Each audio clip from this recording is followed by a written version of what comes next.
La première période est celle des dites grandes découvertes.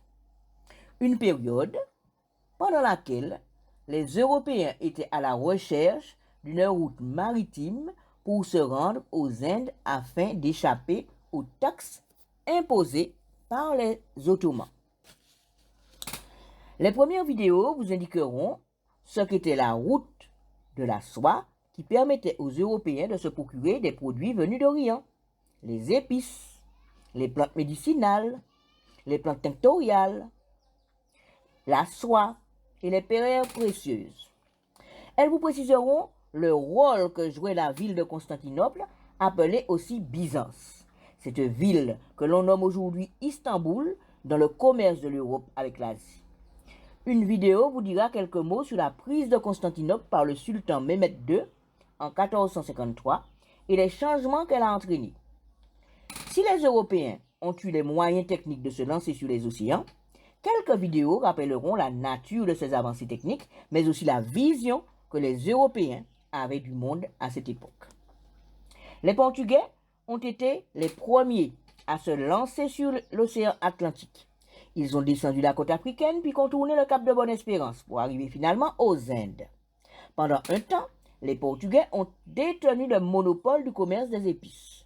Des vidéos de la playlist montreront les débuts des explorations maritimes portugaises avec le prince Jean le Navigateur et les débuts de l'esclavage au XVe siècle.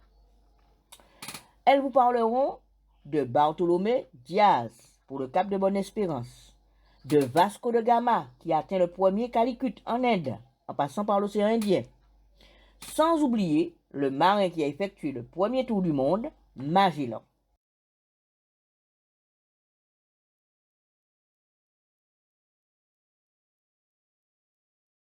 Après les voyages d'exploration, les Portugais ont commencé à exploiter les terres et les hommes. Nous verrons comment, après la découverte du Brésil par Pedro Álvares Cabral, le pays a été colonisé. Une vidéo vous parlera de la naissance du concept de plantation sucrière, du premier essai d'exploitation raisonnée, celle des plantations de Sao Tomé. Une vidéo, celle qui présente le traité de Tordesillas, vous dira comment le monde a été partagé en ce temps-là entre les Portugais et les Espagnols et comment et pourquoi plusieurs papes ont cautionné ce partage du monde. Après les Portugais, les Espagnols sont entrés en lice. Les vidéos suivantes vous parleront des voyages de Christophe Colomb qui a choisi de passer par l'ouest et qui a cru arriver aux Indes alors qu'il était aux Amériques. Elles vous raconteront ses deux premiers voyages. À son premier voyage, il accoste d'abord aux Bahamas, puis se rend à Cuba et enfin en Haïti. À Haïti qu'il baptise Hispaniola. Dès son second voyage, la colonisation des terres découvertes commence. Hispaniola n'était pas une île sans occupants. Après les premiers contacts, l'exploitation des ressources de l'île et le recours aux Taïnos pour extraire ses richesses a commencé. Plusieurs vidéos parleront de la résistance des Taïnos. Ce peuple que les Européens ont réduit au travail forcé dans les mines d'or a résisté à la tyrannie. Ni dociles ni inférieurs, ils n'ont pas accepté le sort qui leur était réservé. Une des vidéos parlera d'Anacaona plus particulièrement. Anacaona est une figure de la résistance amérindienne de la première heure. Elle démontre que, quelles que soient les injustices et les oppressions, on ne peut les accepter sans rien dire. Avec les siens, elle a lutté bec et ongle pour ne pas être dépossédée de ses terres et de sa culture. Avec les siens, elle a voulu échapper à la rigueur du travail forcé. Après Christophe Colomb aux Antilles, on retient Hernán Cortés et Francisco Pizarro. Hernán Cortés, avec une centaine d'hommes, a pillé l'Empire aztèque au Mexique. Francisco Pizarro, lui, s'est attaqué à l'Empire Inca au Pérou. Ces civilisations brillantes ont disparu. Qui étaient les Aztèques et les Incas avant l'arrivée des Espagnols? Deux vidéos répondront à cette question. L'exploitation des richesses du dit Nouveau Monde ont fait le malheur de ses habitants et elle a permis d'enrichir l'Europe. D'ailleurs, la domination économique que l'Europe a exercée sur le monde, exerce encore sur le monde, n'aurait pas été possible sans le pillage des Amériques. Dès le XVe siècle, ce pillage a permis au Portugal et à l'Espagne de s'enrichir et de devenir des pays puissants, des pays qui ont compté dans l'ordre du monde. Quelques vidéos vous montreront comment, dès les 15e et 16e siècles, l'enrichissement des ports européens de la façade atlantique a commencé.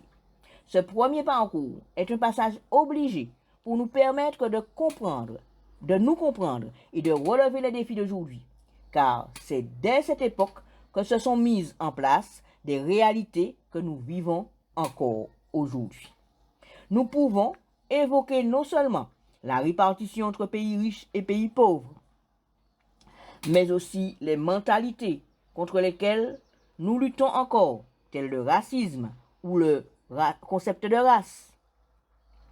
Ces mentalités, ces concepts inventés dès cette époque influencent encore les hommes. Sentiment de supériorité pour les uns, rejet de soi-même et assimilation pour d'autres, ou encore lutte farouche en faveur de la liberté pour une minorité. On peut même dire que le développement économique et la vie politique des sociétés d'aujourd'hui sont conditionnés par ces événements passés. Des vidéos consacrées à la présentation et à l'étude d'œuvres dans lesquelles transpirent les mentalités de cette époque montreront comment les événements vécus sont transcrits. Plus souvent que rarement, l'objectivité en cette matière n'est pas au rendez-vous. La vision que les hommes ont du monde travaille les œuvres littéraires qu'ils produisent. Ces œuvres ne peuvent être bien comprises que si on les décrypte en tenant compte de l'histoire politique, économique et culturelle dans laquelle elles ont émergé.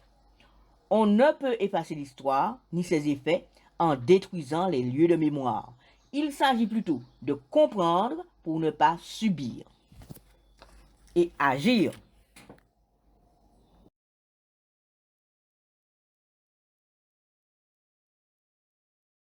Que les difficultés que j'ai aujourd'hui, ce ne sont pas que des difficultés qui sont issues directement de l'esclavage, et d'ailleurs je n'évoque pas à ce propos l'esclavage, mais je sais que ce sont des difficultés qui sont le résultat de l'histoire de la Martinique, de l'histoire de la Guadeloupe.